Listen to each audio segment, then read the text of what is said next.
शहर बगदाद से कुछ फासले पर एक छोटी सी बस्ती थी, जहां एक बूढ़ा शख्स अपनी आखिरी जिंदगी के दिन गुजार रहा था। वो एक खामोश और आजिज लेकिन दाना इंसान था। उसके 5 बेटे थे। इनमें सबसे बड़ा यूसुफ था, जो एक जमींदार था। यूसुफ पूरे दिन खेतों में मेहनत करता था, जमीन को सींचता और फसलों की देखभाल करता था। लेकिन वालिद की खिदमत करते हुए कभी कभार वो उकता जाता और दिल ही दिल में सोचता कि ये जिम्मेदारी कब खत्म होगी। शाम को यूसुफ थका-हारा खेतों से लौटता तो उसका बूढ़ा बाप हकीम खामोशी से बेटे की तकन को महसूस करता था। हकीम के दिल में बेटे के लिए बेपनाह मोहब्बत थी, लेकिन वो कुछ कहे बगैर फकत अपनी नजरें झुका लेता। कुछ अरसा बाद हकीम अपने बेटे यूसुफ के रवैये में तब्दीली महसूस करने लगा। वो जानता था कि यूसुफ अपनी तकन और जिम्मेदारियों के बोझ तले दब चुका है, और शायद उसे ये महसूस होने लगा कि बूढ़ा बाप अब उसके लिए एक बोझ बन गया है। यूसुफ का रूठा रवैया उसके वालिद को परेशान करने लगा। वो अपनी जिंदगी के आखिरी अय्याम सुकून से गुजारना चाहता था, लेकिन यूसुफ की बेरुखी ने उसे गमगीन कर दिया। कुछ अरसा बाद हकीम ने यूसुफ को करीब बुलाया और कहा, बेटा, मुझे मालूम है कि तुम पर बोझ बढ़ गया है। फिक्र न करो, मैं ज्यादा दिन तुम्हारे साथ नहीं रहूंगा। 2-3 दिन बाद मैं दूसरे बेटे के पास चला जाऊंगा। तुम अपने काम और जिंदगी पर ध्यान दो, मेरे लिए परेशान न होना। यूसुफ ये सुनकर कुछ देर खामोश रहा। दिल में निदामत की हल्की सी लहर उठी, मगर उसके लबों पर कोई सख्त या रोकने वाले अल्फाज न आए। कुछ दिन गुजारने के बाद बूढ़ा हकीम यूसुफ के घर से निकलकर दूसरे बेटे फारूक के पास चला गया, जो एक कामयाब ताजिर था और माल व दौलत की कमी न थी। बूढ़ा बाप फारूक के घर रहने लगा, लेकिन फारूक का रवैया भी काबिल अफसोस था। फारूक के लिए कारोबार की मसरूफियत ज्यादा अहम थी, जबकि उसकी बीवी सुसर को हमेशा नजरअंदाज करती और उनसे बात करने की जहमत भी न उठाती। हकीम दिन भर खामोशी से एक कोने में बैठा रहता, दिल में अपने बेटों की बदलती हुई मोहब्बत का गम लिए, मगर अपनी तकलीफ को कभी जुबान पर न लाता। बूढ़े हकीम का वक्त गमों के साथ गुजर रहा था। एक दिन फारूक ने अपने बीवी के बातों में आकर वालिद से कहा, बाबा, आपको मेरे साथ कारोबार में मदद करनी चाहिए, ताकि आपकी मौजूदगी का मुझे भी कुछ फायदा हो। ये सुनकर बूढ़ा हकीम खामोश रहा। उसकी झुकी हुई कमर, कमजोर हाथ और तका हुआ जिस्म इस बात की गवाही दे रहे थे कि वो अब किसी भी मेहनत के काबिल नहीं रहा। लेकिन उसने अपने बेटे की बात का बुरा नहीं मनाया, क्योंकि वो जानता था कि फारूक उसे सिर्फ जिम्मेदारी के पैमाने से देख रहा है, मोहब्बत के नहीं। सारी रात बूढ़े बाप की कांसी और दर्द भरी फरियाद से तंग होकर फारूक की बीवी ने कहा, ये बूढ़ा इंसान हमें मजीद परेशान कर रहा है। इनके और भी बच्चे तो है, वहां जाकर भी तो जिंदगी गुजार सकता है। फारूक भी एक कम ज़र्फ आदमी था। उसने अपने बूढ़े बाप से कहा, बाबा, अगर आप तंग हो तो कोई बात नहीं, चाहे तो दूसरे बेटे के पास चले जाएं। वहां आप सुकून से रहेंगे। आपके इलाज के लिए मैं पैसे भी दे दूंगा, फिक्र न करें।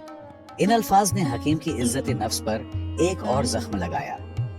फारूक ने मोहब्बत और तवज्जो की बजाय सिर्फ एक माकूल हल की बात की, जैसे बूढ़े वालिद की मौजूदगी का कोई एहसास न था, सिर्फ एक जिम्मेदारी का बोझ था जिसे उठाना पड़ा। बूढ़ा हकीम फारूक के हाथ से निकलकर तीसरे बेटे उस्मान के पास चला गया। उस्मान एक मेहनती किसान था और अपनी जमीनों पर काम करता था। उसने अपने वालिद का एहतराम किया, लेकिन उसके पास भी ज्यादा वक्त नहीं था। वो दिन भर खेतों में मसरूफ रहता और शाम को घर आकर बीवी बच्चों के साथ वक्त गुजारता। बूढ़े वालिद की बीमारी और दिल की गहरी उदासी पर उसका ध्यान कभी नहीं गया। उस्मान जब सुबह काम पर जाता तो उसकी बीवी हमेशा अपने बच्चों को सुसर के पास बिठाकर उनसे खेलने को कहती।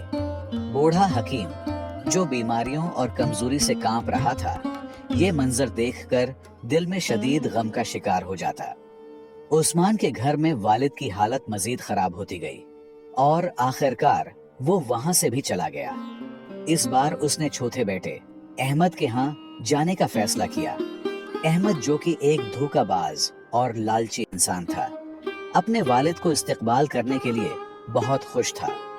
احمد کی خوشی محض لالچ کے باعث تھی، نہ کہ اپنے والد سے محبت کے۔ احمد نے اپنے والد کو عزت دی اور کہا، بابا آپ کو یہاں رہنے میں کوئی تکلیف نہیں ہوگی۔ وقت کے ساتھ ساتھ احمد کو پتا چلا کہ بوڑھے باپ کے پاس کوئی مال دولت نہیں ہے، تو انہوں نے بھی باپ کو نظر انداز کرنا شروع کر دیا۔ احمد کی بیوی نے اپنے سسر کو ایک بوجھ سمجھ کر اس کی کوئی خدمت نہیں کی، بلکہ الٹا تکلیف دی۔ وہ ہمیشہ شکایت کرتی رہتی اور بوڑھے کو اپنے کاموں میں رکاوٹ سمجھتی۔ لیکن بیوی کی کیا قصور، جبکہ اپنے بیٹے روٹ چکے تھے۔ احمد بھی اپنے کاروباری امور میں اتنا مگن ہو گیا تھا کہ اس نے اپنے والد کی حالت پر کوئی دھیان نہیں دیا۔ اس دوران بوڑھے کی صحت اور جسمانی حالت تیزی سے بگڑنے لگی۔ آخر کار ایک دن احمد نے بھی جواب دے دیا۔ میں خوشی خوشی زندگی گزارنے لگا۔ اس کی زندگی میں سکون اور محبت واپس آئی، اور وہ اس بات پر شکر گزار تھا کہ آخر کار اسے وہ عزت ملا جس کا وہ ہمیشہ سے حقدار تھا۔ بالآخر حکیم کی زندگی کے آخری ایام شروع ہو گئے اور وہ شدید بیمار پڑ گیا۔ عبداللہ اپنے باپ کی حالت دیکھ کر بے حد غمگین ہوتا اور اکثر رو پڑتا، کیونکہ وہ اپنے والد کو ایک بوجھ نہیں بلکہ حقیقی معنوں میں باپ کے رتبے سے دیکھتا تھا۔ اس کے دل میں والد کی عزت اور محبت کا سمندر تھا، اور وہ ہر ممکن کوشش کرتا کہ اپنے والد کی خدمت میں کوئی کمی نہ رہ جائے۔ عبداللہ کے آنسو اور اس کی فکر والد کی زندگی کے ان آخری دنوں میں اس کے لیے ایک تسلی اور سکون کا باعث بنے۔ حکیم نے عبداللہ کی محبت دیکھ کر اسے اپنے قریب بلایا اور باریک آواز میں کہا، بیٹا میرے میں خوشی خوشی زندگی گزارنے لگا۔ اس کی زندگی میں سکون اور محبت واپس آئی، اور وہ اس بات پر شکر گزار تھا کہ آخر کار اسے وہ عزت ملا جس کا وہ ہمیشہ سے حقدار تھا۔ بالآخر حکیم کی زندگی کے آخری ایام شروع ہو گئے اور وہ شدید بیمار پڑ گیا۔ عبداللہ اپنے باپ کی حالت دیکھ کر بے حد غمگین ہوتا اور اکثر رو پڑتا، کیونکہ وہ اپنے والد کو ایک بوجھ نہیں بلکہ حقیقی معنوں میں باپ کے رتبے سے دیکھتا تھا۔ اس کے دل میں والد کی عزت اور محبت کا سمندر تھا، اور وہ ہر ممکن کوشش کرتا کہ اپنے والد کی خدمت میں کوئی کمی نہ رہ جائے۔ عبداللہ کے آنسو اور اس کی فکر والد کی زندگی کے ان آخری دنوں میں اس کے لیے ایک تسلی اور سکون کا باعث بنے۔ حکیم نے عبداللہ کی محبت دیکھ کر اسے اپنے قریب بلایا اور باریک آواز میں کہا، بیٹا میرے آخری دن قریب ہیں، میری سانسیں اب گنتی کی رہ گئی ہیں، لیکن اللہ تمہیں ہمیشہ خوش اور آباد رکھے، جس طرح تم نے میری خدمت کی اور میرا دل جیتا۔ عبداللہ نے غمگین لہجے میں جواب دیا، بابا اللہ نہ کرے کہ آپ ہمیں چھوڑ کر چلے جائیں، آپ کے بغیر ہم کیسے جی سکیں گے۔ حکیم نے مسکراتے ہوئے کہا، بیٹا یہ تو حق کا راستہ ہے، ہر شے کو فنا ہونا ہے، مجھے بھی اپنے خالق حقیقی کے پاس جانا ہوگا۔ عبداللہ نے غمگین لہجے میں کہا، بابا کیا آپ مجھ سے خوش ہیں؟ میں وہ خدمت نہیں کر سکا جس کے آپ حقدار تھے۔ میری بیوی بھی کم عقل ہے، لیکن اگر آپ کے دل میں کوئی گلہ شکوہ ہے تو ہمیں ضرور بتائیں اور اپنا غم ہلکا کیجیے۔ حکیم نے گہری سانس لی اور عبداللہ کو کہا، بیٹا ایک آخری بات ہے جو میں تم سے کہنا چاہتا ہوں، اور یہ ایک بڑی امانت ہے۔ میں نے اپنی زندگی میں تم 5 بیٹوں کا امتحان لیا، لیکن اس آزمائش میں صرف تم کامیاب ہوئے۔ بیٹا میرے مرنے کے بعد تم بغداد کی فلاں گلی میں جابر نام کے ایک بوڑھے شخص کے پاس جاؤ، اسے میرا نام لے کر کہنا کہ حکیم وفات پا چکا ہے، اور وہ امانت جو میں نے اس کے پاس رکھی تھی وہ تمہیں دے دے۔ حکیم نے عبداللہ کے کندھے پر ہاتھ رکھ کر کہا، جو امانت دے وہ تمہارے لیے ہے، اسے اپنے بیوی بچوں کی زندگی بہتر بنانے کے لیے استعمال کرنا، یہ میرا تمہارے لیے آخری تحفہ ہوگا، اور یاد رکھنا باقی بھائیوں کو کچھ بھی نہ دینا۔ اور بالآخر حکیم اس دنیا سے رخصت ہو گیا۔ حکیم کی وفات کا غم عبداللہ کے دل پر بجلی بن کر گرا، اس کی آنکھیں آنسوؤں سے بھری ہوئی تھیں اور دل میں ایک بے پناہ خالی پن تھا۔ اس کی بیوی بھی شدتی غم سے رونے لگی۔ क्योंकि उसने हकीम की खिदमत दिल से की थी और उनका एहतराम किया था। अब्दुल्ला ने खुद पर काबू पाते हुए अपने भाइयों को खबर दी और उन्हें जनाजे में शिरकत की दावत दी। सब भाई जो कभी अपने वालिद को बोझ समझते थे, अब जनाजे में शरीक हो गए। अब्दुल्ला, जो हमेशा ईमानदारी और मोहब्बत का पैकर रहा, ने भाइयों से कहा, बाबा जान ने मुझे एक अमानत सौंपी थी। मुझे यकीन है कि वो कोई कीमती खजाना होगा, लेकिन इसमें सब भाइयों का हक है। हालांकि बाबा ने उसे सिर्फ मेरे लिए वसीयत की थी। भाई, जो दिल में कहीं ना कहीं लालच रखते थे, फौरन बोले, अब्दुल्ला जाओ और अमानत ले आओ, फिर उसे हम पांचों भाइयों में तकसीम कर देना ताकि सबको बराबर हिस्सा मिले। अब्दुल्ला ने ठीक वैसा ही किया जैसा उसने कहा था। वो बगदाद जाकर अमानत ले आया। जब उसने संदूक खोला तो वो हैरत में पड़ गया। संदूक में बगदाद के मशहूर बाजार के कई कीमती दुकानों के कागजात, जवाहरात जो उसकी माँ के थे, और बहुत सी अशरफियां मौजूद थी। अब्दुल्ला ने अपनी दियानतदारी का सबूत देते हुए सब भाइयों को उनका हक दिया और खुद अपने हिस्से पर किनायत की। जिंदगी एक बार फिर बाप के साए के बगैर चलने लगी, लेकिन वक्त ने जल्द ही अपनी हकीकत दिखा दी। चंद माह बाद बड़े भाइयों में से एक अपने कारोबार में बुरी तरह फंस गया। गैर जिम्मेदारी और गलत फैसलों के बायस वो कर्ज में डूबता चला गया। हालात इस कदर खराब हो गए कि उसे अपना घर तक बेचना पड़ा।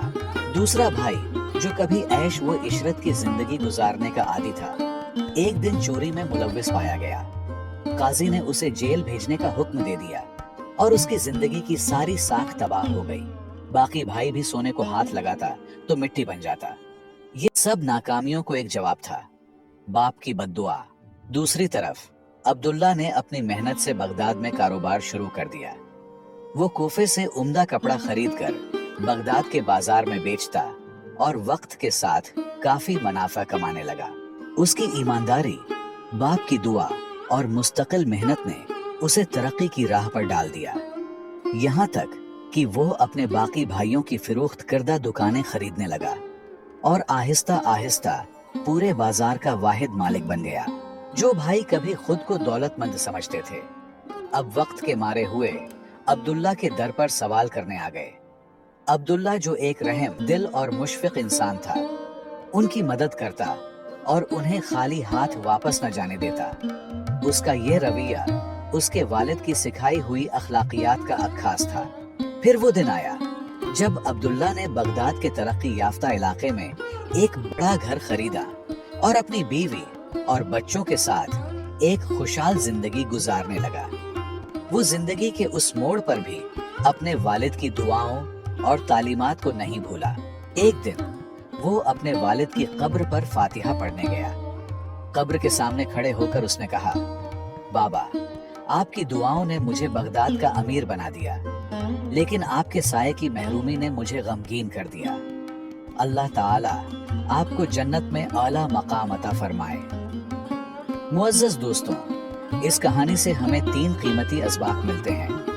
नंबर 1, वालिदैन की जिम्मेदारी है कि वो अपने बच्चों की बेहतरीन तरबियत करें ताकि वो बाद में न सिर्फ उनका सहारा बने बल्कि जिंदगी की मुश्किलात का सामना भी हिकमत और सब्र से कर सकें। नंबर 2, एक बेटे के तौर पर वालिदैन को कभी बोझ न समझे, क्योंकि वक्त का पहिया घूमता है और कल आप खुद इसी मकाम पर हो सकते हैं जहां वालिदैन आपसे मोहब्बत और तवज्जो की उम्मीद करते थे। नंबर 3, वालिदैन के साथ मोहब्बत, इज्जत और अच्छा रवैया इख्तियार करना न सिर्फ आपके मुस्तकबिल को रोशन करता है बल्कि आखिरत में भी बेशुमार इनामात का बायस बनता है।